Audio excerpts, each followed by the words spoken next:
para Hugo Chávez el objetivo más importante de su presidencia: perpetuarse en el poder.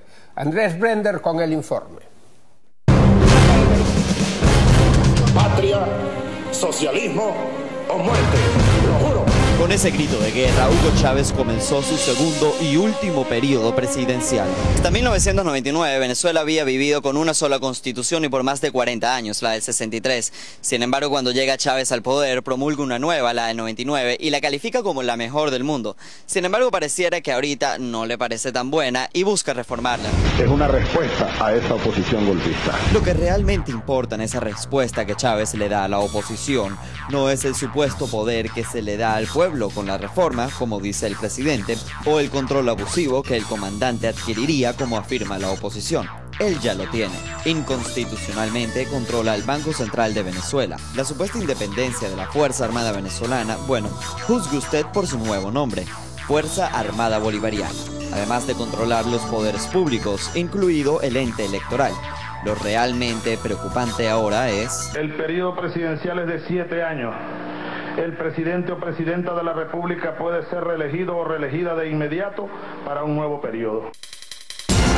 Esta nueva disposición tiene un gran rechazo por ahora entre los venezolanos. Es por ello que Chávez quiere que el referéndum que se vaya a hacer para aprobar o rechazar dichas reformas se hagan en bloque. Ellos lo que quieren es picar en pedazos la propuesta, que es una sola. Y no por separado, como exige la oposición, quien ya comienza a movilizarse.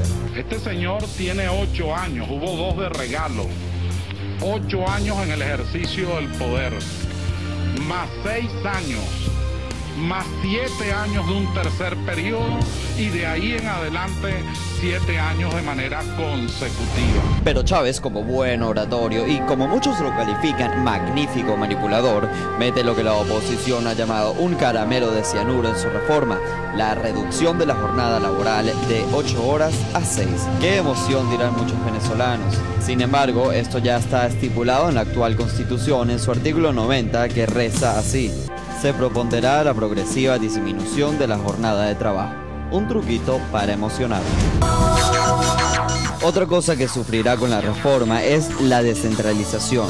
Todo vuelve a centralizarse al Palacio de Miraflores, incluido el nuevo gobernador del Distrito Federal, elegido obviamente por el dedo de Chávez. Que nadie se equivoque al respecto. La Asamblea Nacional, chavista en su mayoría ya, en tiempo récord ha aprobado en primera discusión la reforma. Ahora le toca al pueblo decidir, aunque con un CNE chavista, ¿qué garantías hay?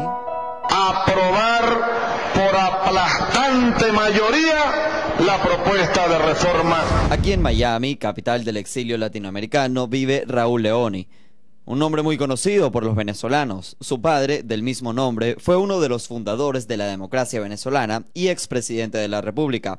Actualmente forma parte de la resistencia aquí en Miami y teme que con la abstención Chávez gane. Según Raúl, su padre estuviese muy desilusionado al ver la Venezuela de hoy. ¿Qué crees que sería lo que estuviese pensando tu padre, el presidente Raúl Leoni, sobre cómo está Venezuela ahorita y cómo lo dejó? El país está destruido totalmente, pero no solamente está destruido desde el punto de vista de su infraestructura física, está destruido en su infraestructura moral. Huid del país donde uno solo ejerce todos los poderes. Es un país de esclavos. Descontextualizando todo, pretenden utilizar a Bolívar para atacarme. Para Quiéreme Descalzi, Andrés Brender. Tremendo reportaje. Tremendo reportaje, Andresito. Felicidades, de verdad que sí. ¿Sabes cómo?